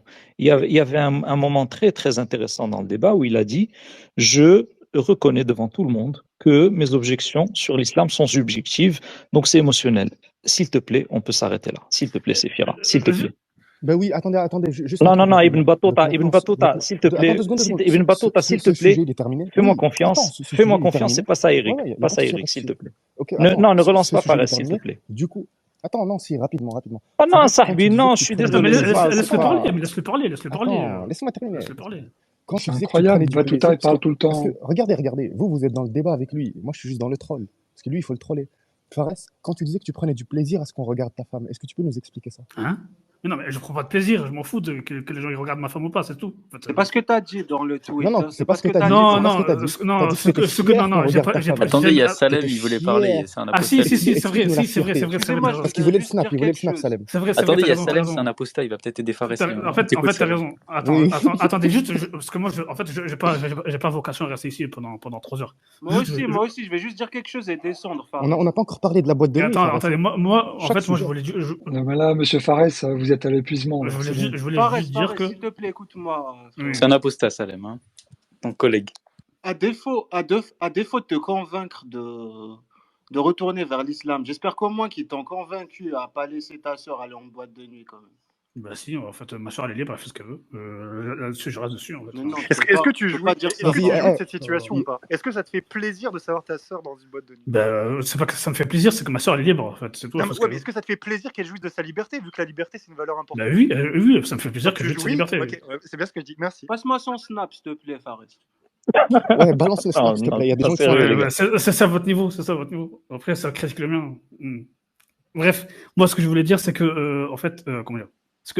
Non, Fares, franchement, ce que tu as dit, tu as déjà dit beaucoup de choses. C'est très intéressant. Franchement, si on peut s'arrêter là et passer. Parce que là, on commence à tourner en rond. Tu vois, on a perdu une demi-heure à rien dire, tu vois.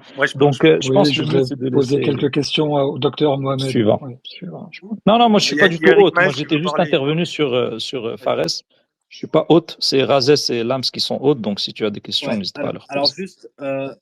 Eric, je vais te laisser poser ta question, mais alors juste après Paul qui lève sa main depuis un moment, Paul qui voulait intervenir, donc vas-y Paul Itik, je te laisse prendre la parole.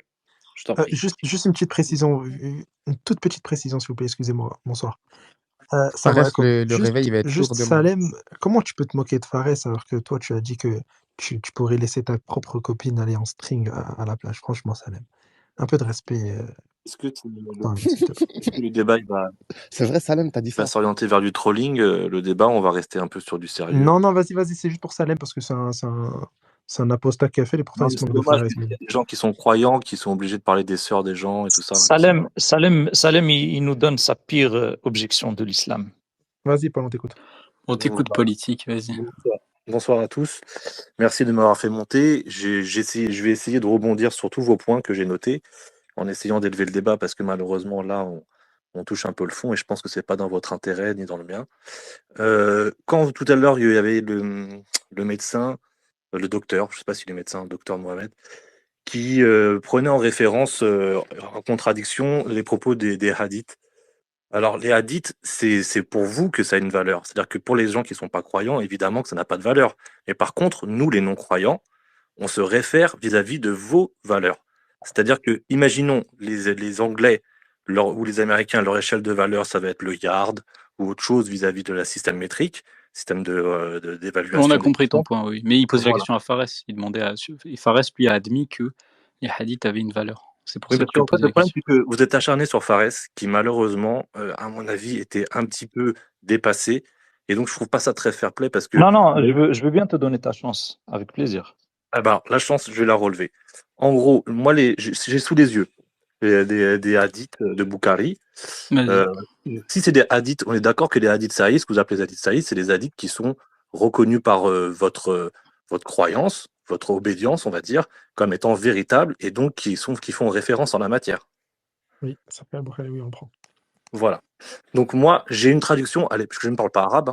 Paul, ça dépend du consensus aussi. Tout dépend du consensus. Il faut Merci, ajouter, Cheikh Eric, pour il faut la ajouter le précision. consensus. Bon, attendez, juste, mélangeons pas tout. donc Est-ce que ton tu peux point- finir ton propos, Paul, éthique, et ensuite les autres intervenants? Merci. Alors, mon propos, je voulais finir là-dessus, c'était quand on mentionne ces hadiths qui sont pour vous des références, nous, on ne peut pas être pris à défaut. C'est-à-dire que moi, quand je vois toute la traduction, je sais que ça va être très facile pour quelqu'un qui parle arabe de dire « Ah non, c'est mal traduit, c'est mal interprété ». Moi, je vous dis ce que j'ai en traduction française. Oui, vas-y. De quel site web? Est-ce que tu peux nous dire le site web qui traduit? Oui, exactement, le lien alors, web. Je vais vous donner, alors c'est Sadid Bukhari, volume 8, hadith 6130. Non, c'est pas ça que je demande. Je demande le lien www. Ouais, ou l'édition. Non, moi je sais pourquoi je demande ça. Le lien, le www. Alors, pourquoi je peux le retrouver, mais si je vais sur le. Ça coupe le live en fait, si je fais ça. Donc, c'est en fait. Donc, c'est quoi? Tu as copié-collé le truc ou comment tu as fait? Ouais, j'ai copié-collé exactement. Tu as copié-collé. Tu te rappelles pas du nom du site web comme ça? Non, en fait, j'ai tapé sur l'âge de Aïcha, de Aïcha pour le mariage. Et c'est le premier, un des premiers sites qui est tombé. Donc, après, je sais pas, effectivement, je suis pas là pour savoir si c'est vraiment. Ouais, parce que écoute, tu sais que Google, même GPT invente des hadiths. Enfin, t'es au courant. C'est pour ça que je vais vous confronter sur ce que je lis. Vas-y, dis-nous, on t'écoute. Voilà. Alors, Aïcha a rapporté: j'avais l'habitude de jouer avec les poupées en présence du prophète, et mes amis jouaient aussi avec moi. Quand l'apôtre d'Allah entrait, l'endroit où je vivais, elles avaient l'habitude de se cacher, mais le prophète les appelait pour qu'elles se joignent et jouent avec moi. Après, il y a une parenthèse, il y a marqué: Imam Bukhari explique que le jeu avec les poupées et les représentations similaires est interdit, mais il était autorisé pour Aïcha à ce moment parce qu'elle n'était qu'une petite fille, n'ayant pas encore atteint l'âge de la puberté. Voir aussi Fatih Al-Bari, page 144, volume 13. Donc là, est-ce que pour vous, ce que je viens juste de lire, ça correspond avec ce que vous connaissez des hadiths? Enfin, du hadith qui parle de... Il est connu, le hadith que tu as cité. Oui, il est connu. Donc La question, c'est est-ce que toi, tu considères que ça, c'est un fait historique, avéré, ou bien c'est une mythologie? Alors, justement, moi, je considère rien du tout parce que je suis observateur extérieur. C'est par rapport à votre croyance qui affirmait que ce n'est pas une petite fille. Là, dans notre croyance, on a toute une épistémologie qui fait que c'est tout un corpus, et ça, c'est pas un truc isolé. C'est-à-dire que ce hadith, la méthodologie avec laquelle on reçoit ce hadith, c'est la méthodologie avec laquelle on reçoit l'ensemble des hadiths qui sont authentiques. Et dans l'ensemble des hadiths qui sont authentiques, nous avons des choses encore plus importantes que ce hadith qui montrent que l'islam est une religion véridique. Donc, du coup, mais c'est pas une réponse. C'est-à-dire que la réponse, est-ce que vous affirmez, comme affirme le hadith, qu'elle était autorisée de jouer Attends, je vais juste prendre la parole pour te répondre.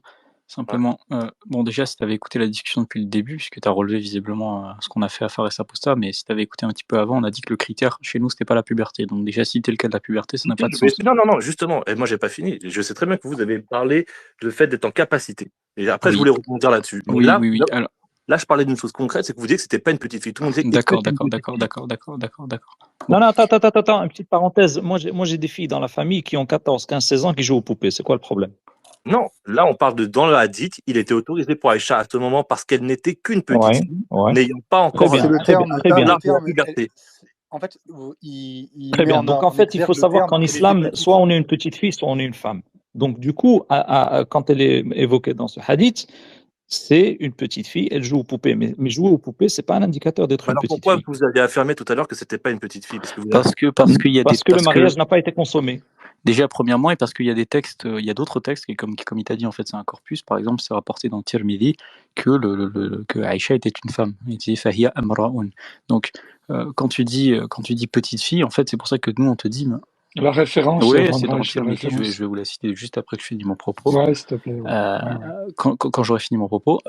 Donc, en fait, ce que je veux te dire, c'est que, bon, premièrement, ici, le critère, c'est la capacité, tu l'as bien compris. Et puis, deuxièmement, quand tu dis petite fille, le terme ici, en fait, il est sujet à discussion, dans le sens où tu as des textes qui vont mentionner certaines choses, comme le fait qu'elle était une femme, etc. etc. Donc, c'est quoi, fondamentalement, pour revenir à quelque chose de plus essentiel, quelle est la conclusion de l'argument que tu essayes de poser? Est-ce que ta conclusion, c'est... En fait, ma conclusion est très simple. C'est que vous êtes acharné pendant plus d'une demi-heure en disant « Mais qu'est-ce qui vous fait dire que c'est une petite fille ?» Bah là, le hadith le dit. Voilà. Non, là, le hadith ne parle responsable non, du débat, attends, une petite parenthèse. Là, le hadith ne parle pas du tout de consommation de mariage. D'accord? Ça, c'est une première chose. La Là, il deuxième parle de chose, c'est l'âge que où le Aïcha, prophète a rencontré Aïcha.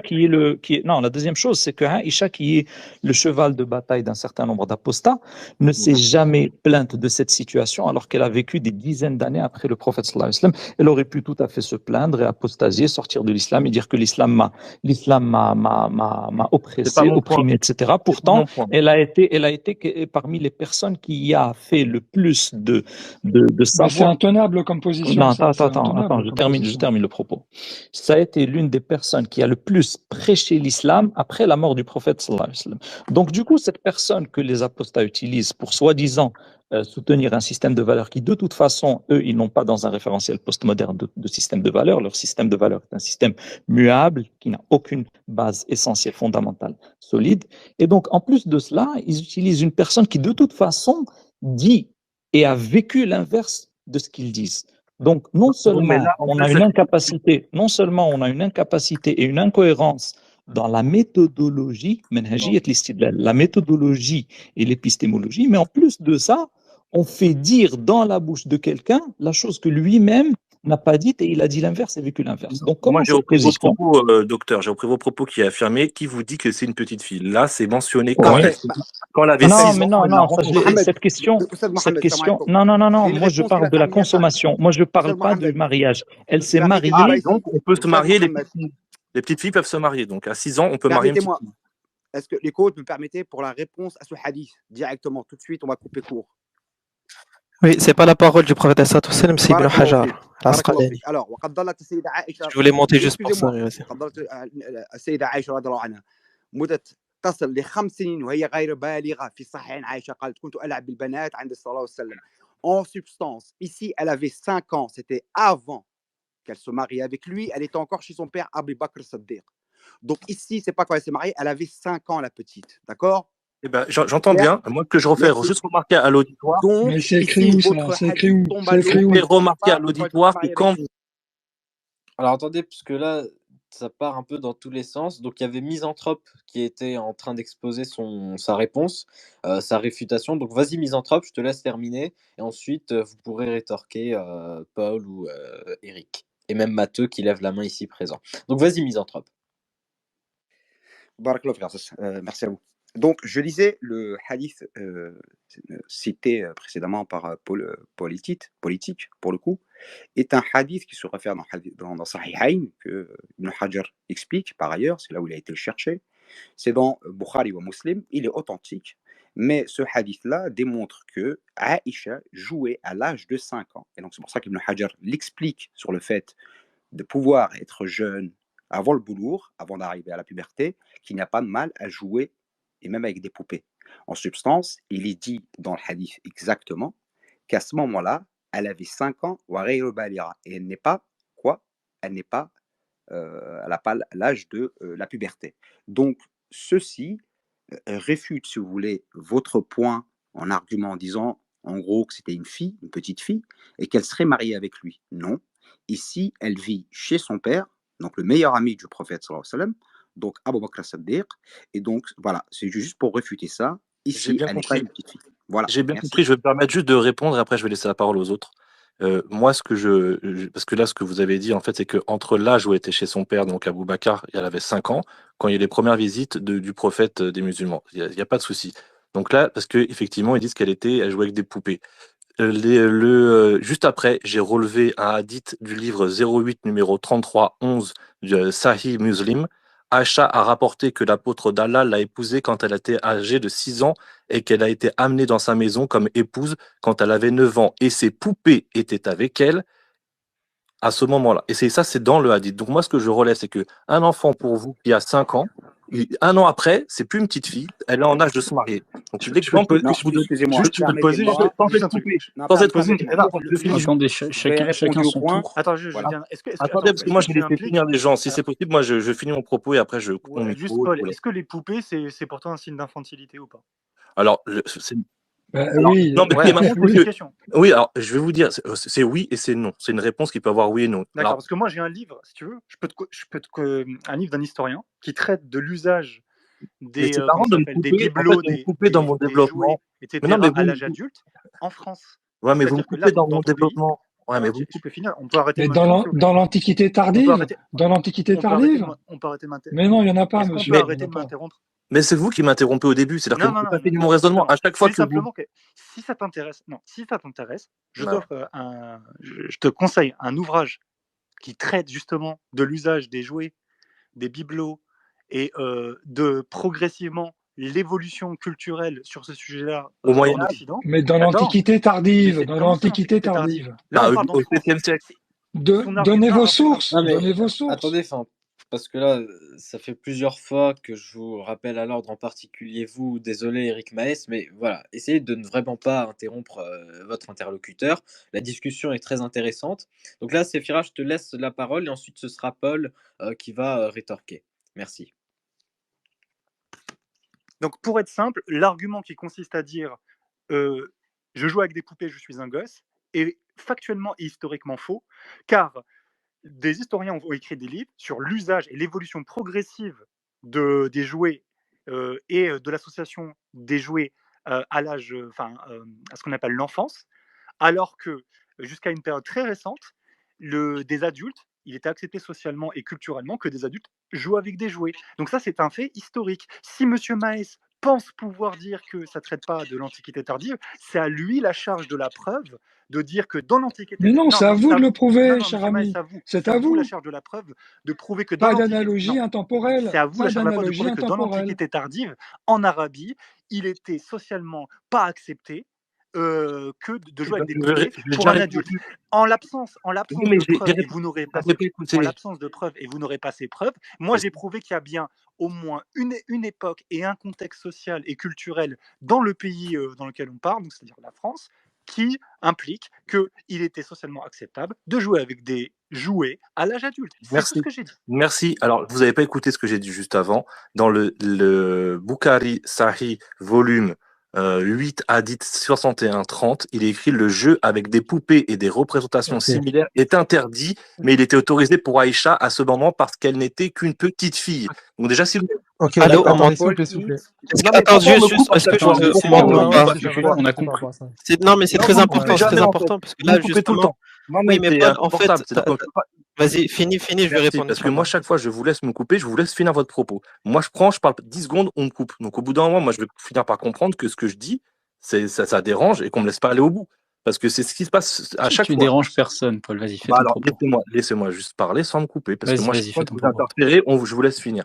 Donc là, la personne juste avant a dit prouver, il faut qu'il y ait la charge de la preuve. La preuve, je viens juste de la fournir. Le jeu avec les poupées et des représentations similaires est interdit, mais il est autorisé pour Aïcha à ce moment parce qu'elle n'était qu'une petite fille n'ayant pas encore atteint l'âge de la puberté. Donc voilà ce qui est écrit. J'ai pas fini. D'accord, maintenant je peux répondre. Je n'ai pas fini.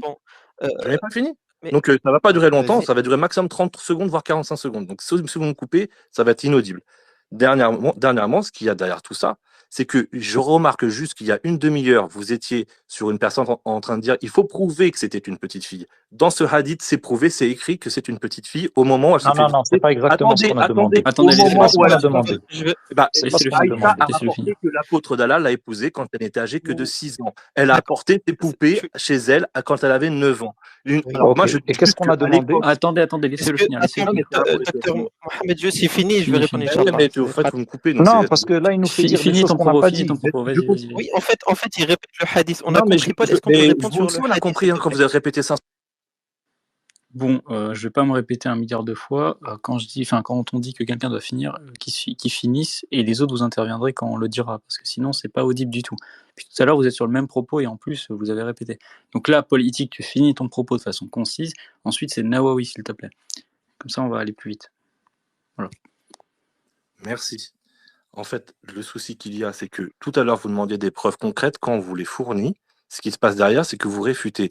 La première chose qui a été pendant plus d'une demi-heure avec Fares, c'était de dire prouvez-nous que à cet âge-là, elle était considérée comme une petite fille.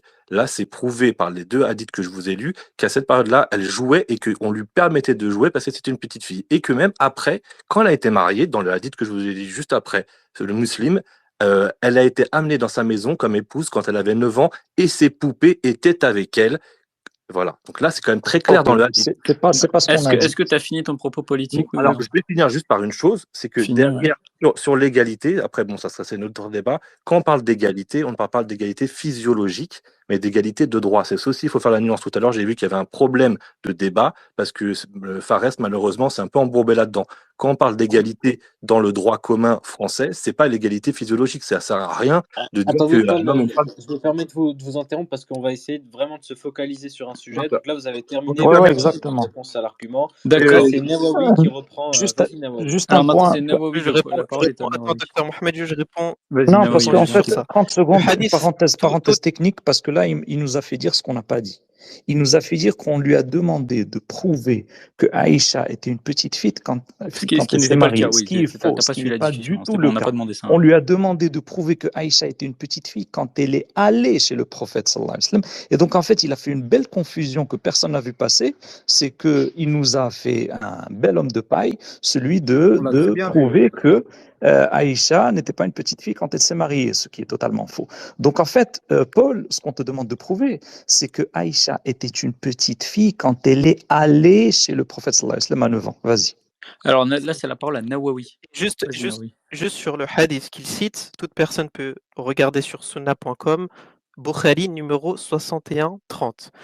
C'est Aïcha qui rapporte le hadith, c'est Aïcha qui parle, qui dit je jouais avec mes copines chez moi, donc chez elle. Elle n'était pas encore mariée, elle n'était pas encore avec le prophète sallallahu alayhi wa sallam, qui vient appuyer le propos de Séphira, qui expliquait que justement elle n'était pas encore mariée. Et qui disait que justement le prophète sallallahu alayhi wa sallam venait et il nous disait de jouer tous ensemble. Et ensuite, là, attention, ici, c'est Ibn Hajar, c'est un savant musulman qui parle, qui dit que, parce que c'est Aïcha qui rapporte le hadith, Il ça ne a va pas pas dire, fait la différence. et les images étaient interdites pour Aïcha, ça n'a pas de sens. Et pourquoi? Parce qu'il dit qu'elle était encore une petite fille. Ici, c'est la parole d'Ibn Hajar, ce n'est pas Aïcha qui dit que j'étais une petite fille. Donc, l'argument de Paul pour dire que c'était une petite fille, ça ne tient pas, il doit encore prouver la charge de la preuve, tant comme encore une fois. C'est Ibn Hajar, ce n'est pas Aïcha qui parle. Donc, il faut prouver que lorsqu'elle arrive avec le prophète sallallahu alayhi wa sallam, c'était une petite fille, comme on l'a dit Non, mais auparavant. Il faut le prouver si pour encore ça. vous, votre enfant qui a 6 ans ou 5 ans qui joue avec ses poupées, Ah, pas Voilà. après, vous lui dites Attendez, attendez. C'est du pathos, tu vois. Je vais lui Attendez, répondre. juste un truc. Attendez qu'un coach vous donne la parole avant de parler, sinon vous allez parler en même temps.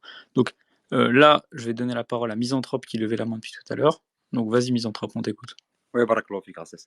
Donc, je reviens sur politique. Alors, premièrement, comme il vient de l'expliquer le Nawawi, la première considération est fausse, à savoir 5 ans. Donc, ici, après, tu nous fais un saut en disant à 6 ans, elle n'est plus un enfant. Non, à 6 ans, elle se marie, mais elle n'a pas l'âge, donc la qudra, la capacité d'avoir un rapport sexuel, ni la maturité sexuelle. Donc, elle attendra 9 ans.